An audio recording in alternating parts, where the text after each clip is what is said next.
நண்பர்களுக்கும் வியாபார பெருமக்களுக்கும் வணக்கம். இன்றைக்கி நான் உங்களுக்கு என்ன சொல்கிறேன் அப்படின்னா, கடை வச்சு ஒரு 20 வருஷம் ஆச்சு.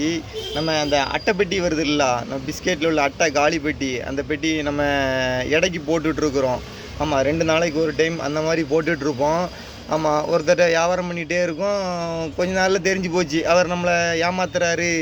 ஆமாம், அட்டையை தூக்கிட்டு போனால் எடை கம்மியாக இருக்குது அப்படிங்கிற மாதிரி கண்டுபிடிச்சிட்டேன். அப்புறம் அவரை பிடிச்சி சத்தம் போட்டேன். அப்புறம் அவர் இல்லை, ஏதாவது இடம் மிஸ்டேக் ஆகிருக்கும் அப்படிங்கிற மாதிரி சொன்னார். சரி பரவாயில்ல அப்படின்ட்டு ஆளை மாற்றிட்டு அவர்கிட்ட கொஞ்சம் நாளாக முதல்ல செக் பண்ணேன், கரெக்டாக இருந்துச்சு. அப்புறம் அப்படி நானும் கொஞ்சம் பிஸியில் கடையில் ஆள் இல்லாத காரணத்தினால அப்படியே விட்டுட்டேன். அப்புறம் அட்டை டெய்லி போடுறோம். அப்புறம் மறுபடி இடையில சில நாளில் கொஞ்சம் மறுபடியும் டவுட் ஆகிடுச்சு.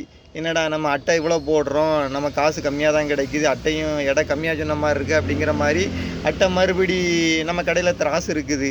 திராஸில் எடை வச்சுட்டு அவங்களுக்கு கொடுக்குறேன். அப்போ அவங்க ஒரு 13 கிலோ சொல்கிறாங்க. நான் எடை வைக்கும்போது 18 கிலோ இருந்துச்சு. 5 கிலோ அடிக்கிறாங்க. அப்போ அவர் வந்தப்புறம் அவர்கிட்ட எடை வச்சுன்னா அவர்கிட்ட கேட்குறேன், அண்ணா என்னடா அட்டை கம்மியாக இருக்கிற மாதிரி இருக்குது, எடை தப்பாக காமிக்குதான்னு கேட்டேன். இல்லை அப்படிலாம் இருக்காதாண்ணா. இல்லை, நான் என் திராஸில் வச்சு பார்த்தேன். ஆமாம், எடை 18 கிலோ இருந்துச்சு, உங்கள் இதில் கம்மியாக காமிக்குது அப்படின்னேன். அப்புறம் மறுபடியும் அவர் ஏதோ பட்டினை இப்படி அமுக்குனார். அப்புறம் வச்சு பார்த்தாரு, கரெக்டாக 18 கிலோ இருந்துச்சு. ஆனால் ஏதோ டேர் இருக்கும் போல் அப்படிங்கிற மாதிரி சொன்னார். நான் இப்போ என்ன சொல்ல வர்றேன் அப்படின்னா, இப்போ நானும் மளிகை கடை தான் வச்சுருக்கேன். 20 வருஷமாக வச்சு நடத்திட்டு இருக்கிறேன். ஆமாம், என்கிட்ட ஒருத்தங்க 1 கிலோ துவரம்பருப்பு கொடுங்க அப்படின்னா, என் மனசாட்சிக்கு படி 1 கிலோ 2 கிராம், 1 கிலோ 3 கிராம் அந்த மாதிரி தான் நான் போட்டு கொடுப்பேன். இடையில நான் எதுவுமே தவறு பண்ணுறதில்ல. எந்த கடைக்காரங்களுமே பெரும்பாலும் அந்த மாதிரி தவறு பண்ணுறதில்ல. அதேமாரி 1 கிலோவுக்கு ₹1 ₹2 மற்ற கடையோட ரேட் எல்லாமே டிஃப்ரெண்ட் இருக்கும். அது உங்கள் எல்லாத்துக்குமே தெரியும்.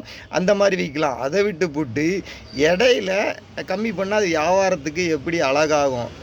ஆமாம், அதனால் நான் எல்லாரையும் சொல்லலை.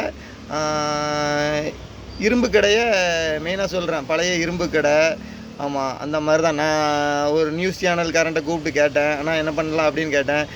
பெரும்பாலும் இப்படி நடக்குது, அது என்ன பண்ண அப்படிங்கிற மாதிரி சொன்னாங்க. அதனால் இந்த செய்தி வியாபாரிகள் அவங்களுக்கு போச்சு அப்படின்னா, நீங்கள் இடையில அடிக்காதங்க. அட்டனைக்கு ₹10 போகுதுண்ணா, ஆனால் எனக்கு கட்டுப்படி ஆகலை, வாடகை ஜாஸ்தியாக இருக்குது, அதனால் ஒரு ₹2 கம்மியாக தான் போகுது அந்த மாதிரி சொல்லி காசை வாங்க. இடையிலையா நீங்கள் வியாபாரத்துக்கு அழகே இந்த நம்ம திராசு கரெக்டான அளவு கொடுக்குறோம் அப்படிங்கிற நம்பிக்கை வேணும். அந்த நம்பிக்கையே கெடுத்தா எப்படி? அதனால் அந்த மாதிரி தவறு இல்லாமல் பார்த்துக்கிடுங்க. ஆமாம், இதை ஒரு பதிவாக போடுறேன். சங்கடமாக தான் இருக்குது சொல்கிறதுக்கு. இருந்தாலும் மனசு கேட்கல. நம்ம சில நேரத்தில் நம்ம ஏதோ கவனிக்காமல் ஏமாந்துருதோம்.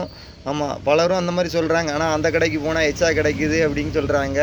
அது காரணம் என்ன? இடையில அந்த இது பண்ணுறது, திராஸில் 1 கிலோவுக்கு 2 கிலோ 3 கிலோ அப்படி பண்ணுறாங்க. அந்த மாதிரி பண்ணாமல் பார்த்துக்கிடுங்க. நம்ம ஒரு தொழில் பண்ணுறோம். நம்ம தொழிலில் அந்த மாதிரி பண்ணக்கூடாது.